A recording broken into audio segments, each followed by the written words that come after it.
Hello my dear students. आज का ये वीडियो मैट्रिसेस पे फर्स्ट लेक्चर का वीडियो है।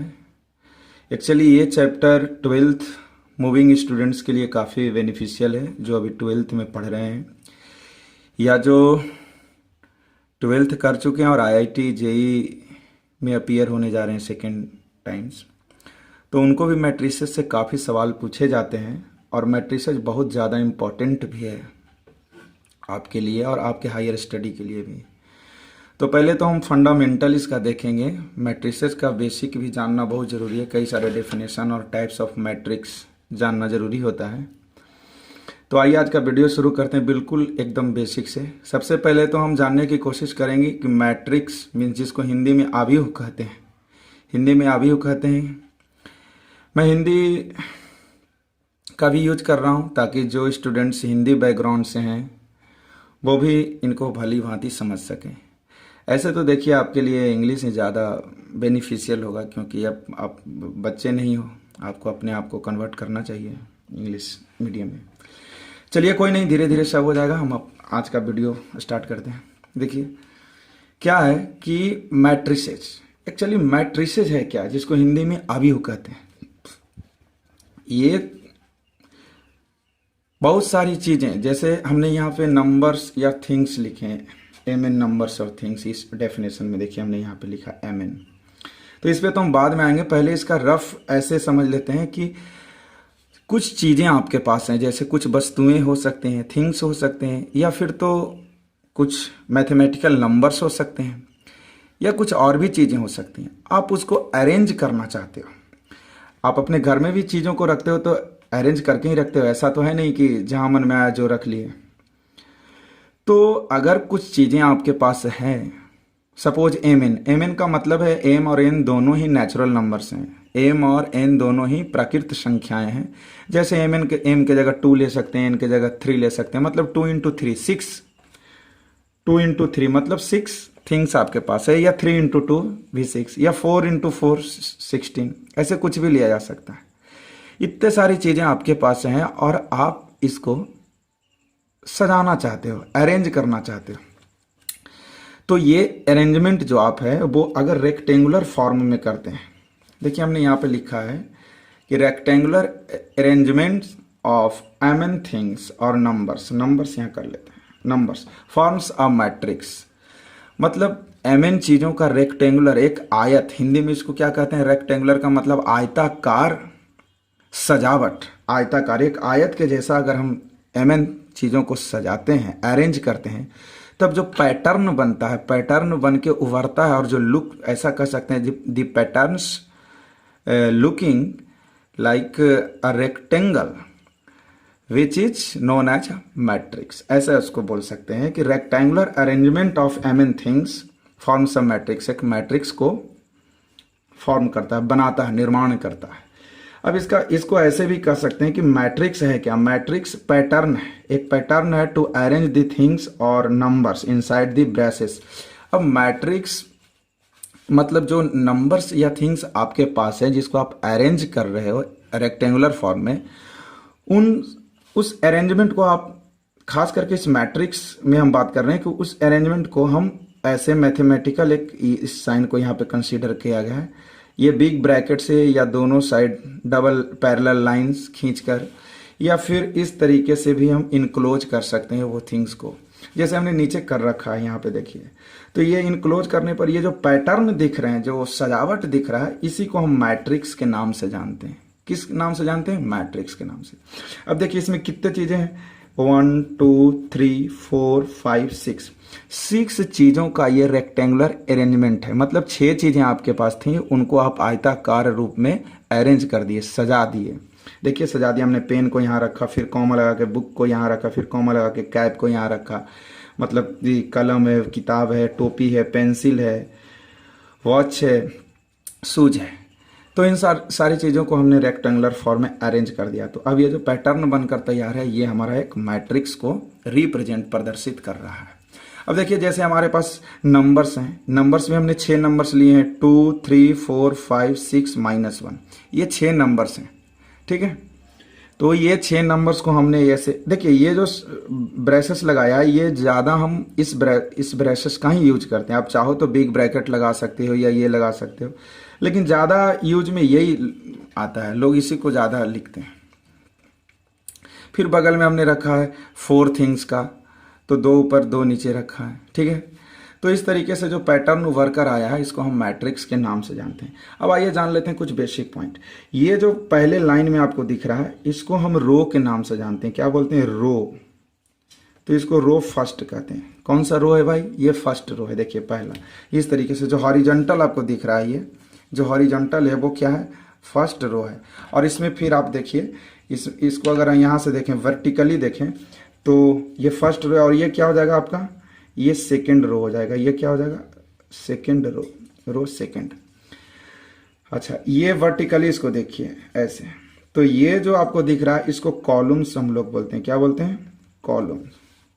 क्या बोलते हैं? Column first. फिर ये क्या हो जाएगा? Column second.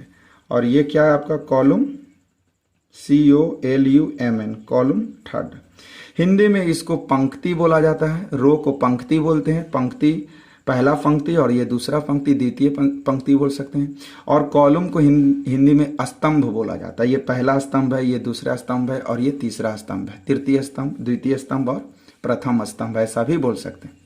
अब देखिए, आप ध्यान दीजिए, ये पहला रो, आप इसको ऐसे देखिए, यहां से आप देखोगे तो ये एक रेक्टेंगल आयत जैसा बन रहा है कि नहीं बन रहा है? इसको आप खींच के देखो, ये एक आयत का निर्माण हुआ है, ऐसे देखो, इसीलिए इसको रेक्टेंगुलर अरेंजमेंट भी कहा गया। अब ये जो पॉइंट ऑफ इंटरसेक्शन पे जो चीजें बैठी हैं, जैसे यहाँ पे कौन बैठा है? ये किसका पॉइंट ऑफ इंटरसेक्शन है? ये पहले रो और पहले कॉलम का पॉइंट ऑफ इंटरसेक्शन है, प्रतिच्छेद बिंदु। यहाँ पे पहला रो और पहला कॉलम एक दूसरे को क्रॉस किया है। ये इसमें रो तो पहला है लेकिन कॉलम दूसरा है, तो इसको हम लिखेंगे पहला रो और दूसरा कॉलम का इंटरसेक्शन पॉइंट। ये क्या हो जाएगा? इसी तरीके से ये पहला रो और तीसरा कॉलम हो जाएगा। फिर ये क्या हो जाएगा? ये रो तो सेकंड है लेकिन कॉलम फर्स्ट है। ये क्या हो जाएगा? ये सेकंड कॉलम सेकंड रो। ये क्या हो जाएगा? Second row and third columns हो जाएगा। तो अब यहाँ ध्यान रखने वाली बात यह है कि ये सारे जो आपको दिख रहे हैं, pen, book, cap, pencil, watch, shoes, इन सबों को मैट्रिक्स का एलिमेंट या इंट्रीज बोला जाता है। क्या बोला जाता है? इंट्रीज। पेन क्या है भाई? पेन क्या है? एक एंट्री है। इंट्री, कुछ लोग एलिमेंट भी बोलते हैं, सदस्य, एलिमेंट ऑफ। अच्छा, इस मैट्रिक्स का हम कुछ नाम रख देते हैं, कैपिटल ए इसको कह देते हैं। इस मैट्रिक्स का नाम हमने क्या रख दिया? Capital A. आप चाहें तो ऊपर लिख भी सकते हैं कि मैट्रिक्स को हम एक कैपिटल लेटर से डिनोट करते हैं, ठीक है। तो ये पेन क्या हो गया? एक entry, element of matrix A हो गया। इसी तरीके से बुक क्या हो गया? ये बुक भी एक एंट्री हुआ, एक एंट्री, या फिर इसको भी एलिमेंट बोल सकते हैं, एलिमेंट ऑफ उसी का एक। इसी तरीके से कैप क्या हुआ? कैप भी एक एलिमेंट है, पेंसिल भी एक एलिमेंट है, वॉच भी एक एलिमेंट है, शूज भी एलिमेंट है। तो हम लिख सकते हैं बाकी सबों को। अब देखिए, आइए यहाँ पे ये जान लेना जरूरी है कि एलिमेंट को हम इस खास करके इस चैप्टर में दिखाते कैसे हैं, डिनोट कैसे करते हैं। देखिए, पेन कहाँ पे बैठा था? पेन क्या था? ये था point of intersection, point of intersection of R1 and C1। देखिए, C1 का मतलब कॉलम 1, R1 का मतलब रो फर्स्ट। तो ये अपना C1 है और ये अपना R1 है, ऊपर वाला। ये इसको R1 भी लिख सकते हैं और इसको C1, इसको C2, इसको C3। तो पेन को हम लोग ऐसे लिखते हैं, स्मॉल a1 देखिए, ध्यान से देखना, पहले वाला रो को व्यक्त करता है और दूसरे वाला कॉलम को व्यक्त करता है, ऐसे समझ लेना है। पहला सफिक्स जो है, देखिए ए के नीचे हमने जो सफिक्स लिया है, लोअर सफिक्स, उसमें 2 नंबर्स हमने लिखे हैं, 1 1। तो पहला कितना नंबर रो? तो पहला रो। और कितना नंबर कॉलम का पॉइंट ऑफ इंटरसेक्शन है? तो पहला। अब अगर बुक के बारे में हमसे कोई बात करे तो ये किसके पॉइंट ऑफ इंटरसेक्शन हो सकते हैं? देखिए आप ध्यान से इसको देखिए, इसमें रो तो फर्स्ट है, यहाँ पे रो फर्स्ट है लेकिन कॉलम दूसरा है, तो क्या हो जाएगा, इसको हम क्या लिखेंगे, फर्स्ट रो लेकिन कॉलम 2 हो गया। फर्स्ट सेकेंड, रो फर्स्ट है और कॉलम सेकेंड का पॉइंट ऑफ इंटरसेक्शन है। इसी तरीके से अगर हमसे कोई वॉच के बारे में पूछे तो इसको क्या लिखेंगे, वॉच के बारे में क्या लिखेंगे बताइए, वॉच कितने नंबर पे, देखिए रो सेकेंड है, पहले रो लिखना है, पहले रो याद रहे, पहले रो को देखना है, तो रो सेकेंड है और कॉलम भी सेकेंड है। यहाँ ध्यान से देखिए इसको, ये उसी का पॉइंट ऑफ इंटरसेक्शन है। तो वॉच को लिखेंगे A2 A2 मतलब इसी तरीके से अगर हमसे कोई बात करे सूज के बारे में तो उसको क्या लिखेंगे, सूज कौन से क्या इसका है, इसको कैसे दिखाएंगे, डिनोट करेंगे, कौन से इसका क्या है, किसका पॉइंट ऑफ इंटरसेक्शन है सूज, तो सेकेंड रो, दूसरा रो एंड तीसरा कॉलम। तो पहले तो रो को लिखेंगे, दूसरा रो एंड तीसरा कॉलम, A2 इसको लिखेंगे, दूसरा रो एंड तीसरा कॉलम। तो इस तरीके से आपने क्या देखा, अब फाइनली हम लोग क्या एवेल्युएट कर लिए हैं इसको लिखते हैं। जैसे देखिए आपको कोई मैट्रिक्स ए है, ठीक है, ए है, तो इसके एंट्रीज हम लोग ऐसे लिखते हैं, यहाँ पे लिखते हैं A11। A11 का मतलब पहला रो और पहला कॉलम का पॉइंट ऑफ इंटरसेक्शन। फिर क्या यहाँ पे लिखते हैं A12, फिर यहाँ पे क्या लिखते हैं A13। देखिए ये तीनों एंट्रीज पहला रो पर ही है, फर्स्ट रो पे है, पहला रो है अपना ये तो सब में रो का जो सफिक्स है वो अभी 1 है, लेकिन जैसे ही हम सेकेंड रो में आएंगे तो ये हो जाएगा सेकेंड रो फर्स्ट कॉलम, फिर ये क्या हो जाएगा सेकेंड रो सेकेंड कॉलम, और ये क्या हो जाएगा सेकेंड रो थर्ड कॉलम। ठीक इसी तरीके से अगर नीचे आएंगे तो हो जाएगा थर्ड रो पहला कॉलम, ये हो जाएगा थर्ड रो दूसरा कॉलम सेकेंड, और थर्ड रो थर्ड कॉलम। ठीक है, तो अब ये जो लास्ट में आपको दिख रहा है ना, ये ऑर्डर ऑफ मैट्रिक्स होता है। तो इस मैट्रिक्स का ऑर्डर क्या हुआ 3x3, इसको क्या बोलते हैं ऑर्डर ऑफ, क्या बोलते हैं ऑर्डर ऑफ मैट्रिक्स। तो ऑर्डर ऑफ मैट्रिक्स आपको डेफिनेशन में भी याद रखना चाहिए कि हमने यहाँ लिखा था mn थिंग्स, तो ये जो mn है ये ऑर्डर ऑफ मैट्रिक्स ही है, m cross n, m number of रोज को बताता है और n नंबर ऑफ कॉलम को बताता है। तो किसी मैट्रिक्स में कितने रोज हैं और कितने कॉलम हैं, तो जितने रो हैं, सपोज किसी मैट्रिक्स में m रो, एक जनरल मैं लिख ही लेता हूँ, आप कंफ्यूज, जनरली इसको ऐसे लिख लेते हैं, जनरल में देख लीजिए, एक हम रेक्टेंगुलर मैट्रिक्स की बात करते हैं, जैसे कोई मैट्रिक्स ए अपना है, ठीक है, तो इसको हम देख लेते हैं। इसका पहला हमने लिख लिया A11 A12, ये इस तरीके से पहला रो चल रहा है और कहाँ कॉलम चला गया, जैसे O1 n पे चला गया, मतलब nth नंबर कॉलम, जैसे ये थर्ड कॉलम था ये nth जा रहा है, यहाँ पे सेकेंड रो पहला, second row second column, dot dot dot करके ये कहाँ तक चला गया second row nth column, n कुछ हो सकता है कोई नेचुरल नंबर। इसी तरीके से हम अब रो को भी ऐसे कंसीडर कर लेते हैं कि m पर आ गया, तो mth 1, फिर ये क्या हो जाएगा mth रो सेकेंड कॉलम। इस तरीके से आप देखेंगे कि mth रो nth कॉलम पे आ गए। तो इसमें कुल कितने रोज हुए आप बताइए, कितने रोज हुए, तो पहला रो R1 R2 कितना हो गया R1, ये R2, इस तरीके से यहाँ पे हम पहुँच गए RM, m rows and C1 C2 Cn n columns.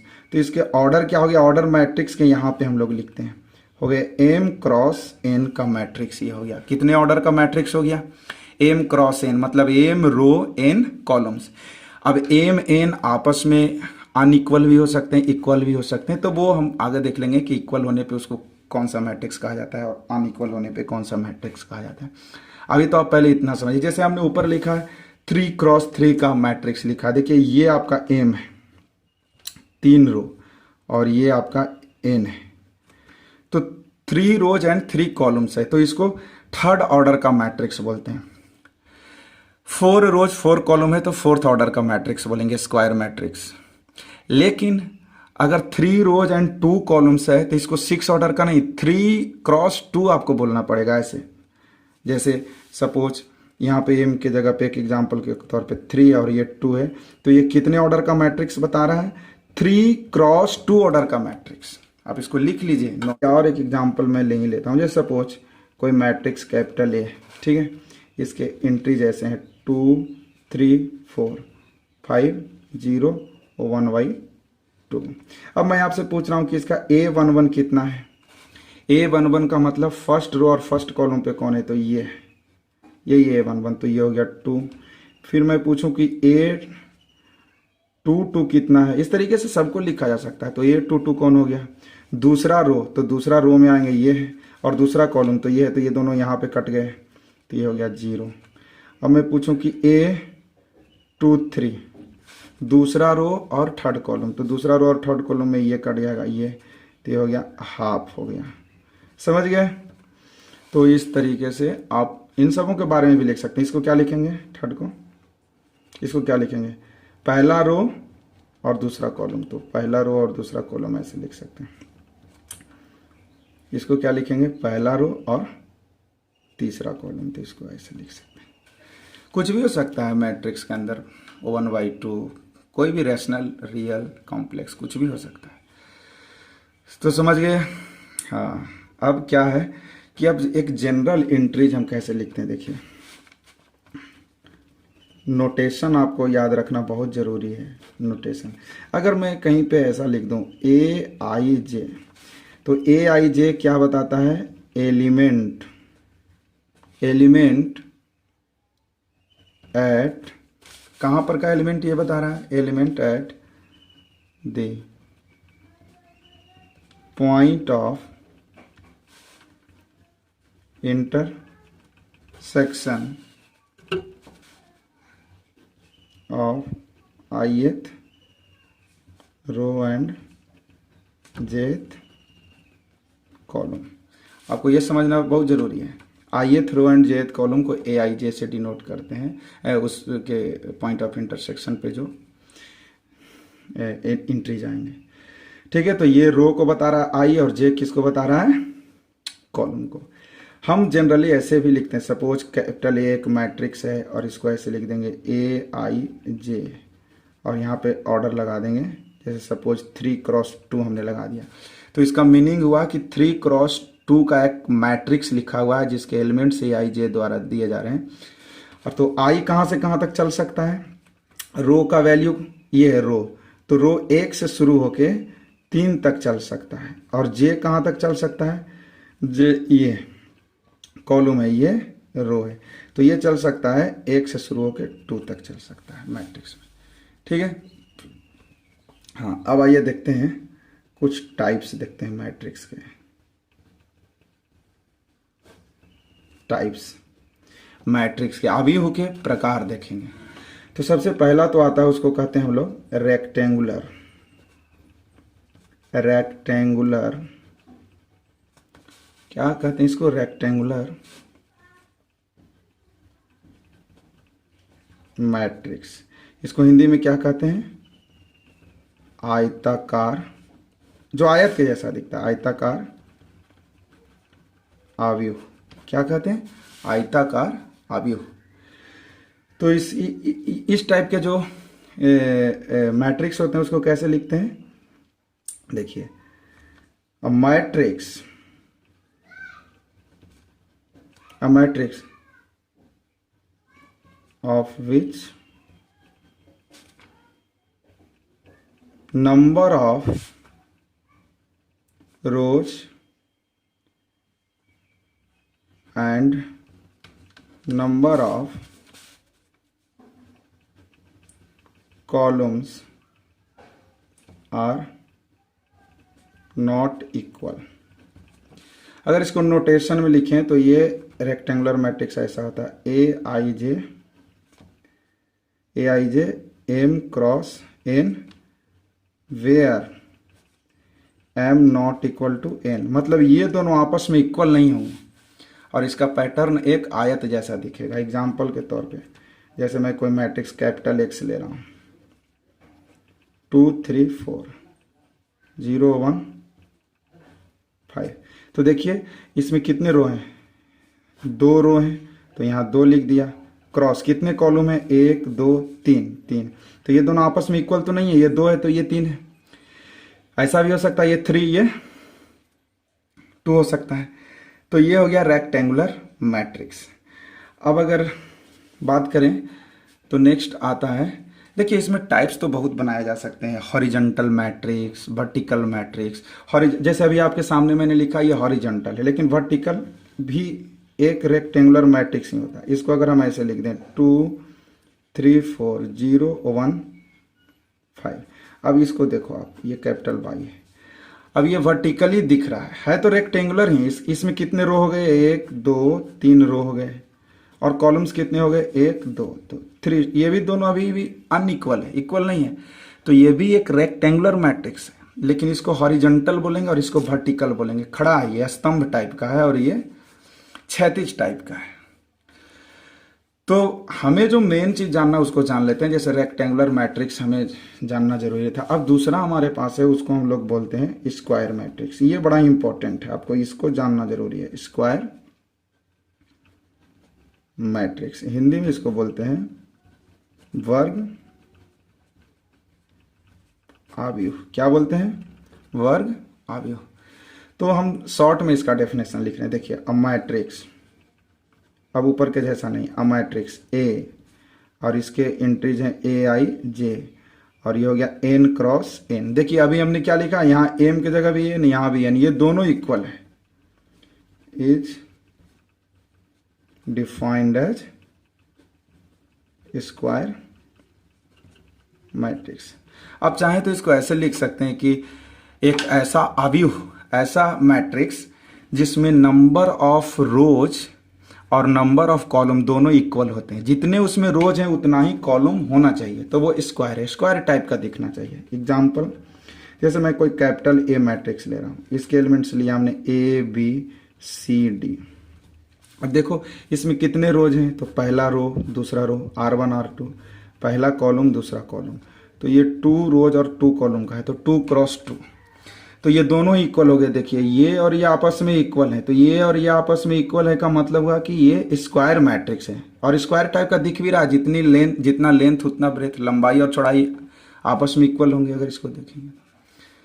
इसी तरीके से और ये बड़े नंबर भी हो सकते हैं, जैसे 10 क्रॉस 10, 10 रोज और 10 कॉलम्स, तो वो स्क्वायर मैट्रिक्स कहे जाएंगे। अगर ये दोनों आपस में डिफरेंट है तो वो क्या कहे जाएंगे, अभी आपको मैंने बताया, रेक्टेंगुलर मैट्रिक्स कहे जाएंगे। तो स्क्वायर मैट्रिक्स आप समझ लिए क्या। इस तरीके से कोई भी नंबर अंदर में भी रख सकते हैं, जैसे ABCD हमने लिया, 2 3 4 5 6 इस टाइप का कुछ ले सकते हो, 3 क्रॉस 3 का भी ले सकते हो स्क्वायर मैट्रिक्स। तो ये तो हो गया कि रेक्टेंगुलर मैट्रिक्स क्या है और स्क्वायर मैट्रिक्स क्या है। अब नेक्स्ट जो हम लोगों को जानना चाहिए वो अपना क्या है, देखिए वो क्या है, उसको बोलते हैं, उसको क्या बोलते हैं, शून्य आव्यूह, जीरो मैट्रिक्स। तो जीरो मैट्रिक्स का मतलब क्या है, इसको जान लेते हैं, जिसका प्रत्येक एंट्री 0 0 होता है। ठीक है, जीरो मैट्रिक्स मतलब शून्य आव्यूह।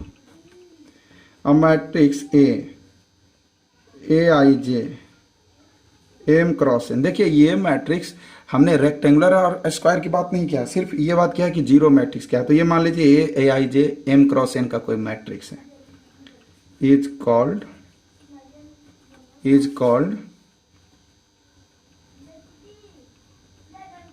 Zero matrix if for all I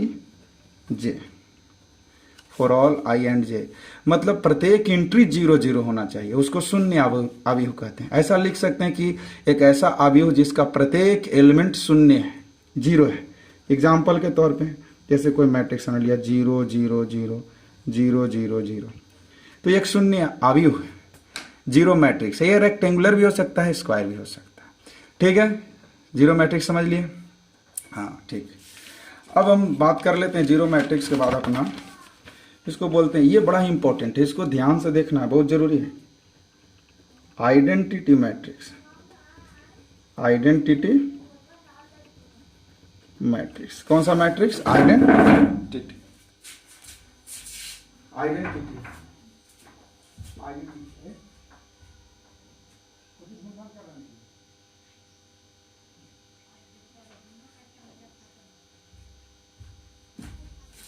identity matrix के मतलब। अब हम आइडेंटिटी मैट्रिक्स देखेंगे, इसको हिंदी में क्या कहते हैं। देखिए, इसको यूनिटी मैट्रिक्स भी कहा जाता है। इसको हिंदी में क्या कहते हैं? इकाई अवयव कहा जाता है। तो आइडेंटिटी मैट्रिक्स में एक रिस्ट्रिक्शन है, उसको याद रखना जरूरी है। क्या है? A square matrix. कौन सा मैट्रिक्स? ये स्क्वायर मैट्रिक्स, मतलब एक वर्ग अवयव ही आइडेंटिटी मैट्रिक्स हो सकता है। ऐसा नहीं कि कोई भी नहीं। सबसे पहले तो मैट्रिक्स को स्क्वायर मैट्रिक्स होना चाहिए, मतलब नंबर ऑफ रोज और नंबर ऑफ कॉलम दोनों आपस में इक्वल होना चाहिए। तो square matrix a I J N cross n का हमने ले लिया, एन रोज और n column, is called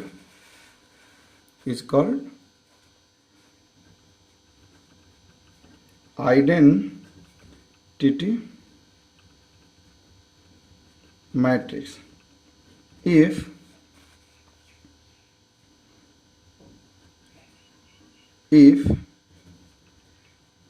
each entry at main diagonal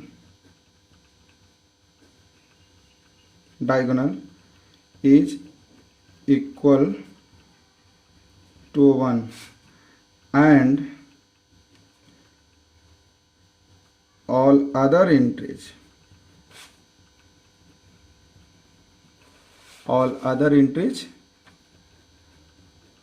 equals 0। केवल मेन डायगोनल पे जो इंट्रीज है वो 1 के इक्वल है और बाकी सब जो भी हैं वो सब 0 है। ऐसे ऐसे ऐसे भी इसको लिख सकते हैं। A I J N cross N. Identity होने का मतलब है क्या कि A I J equal to 1 for all I equal to J and A I J equal to 0 for all I not equal to J. ऐसे भी इसको लिख सकते हैं। एग्जाम्पल,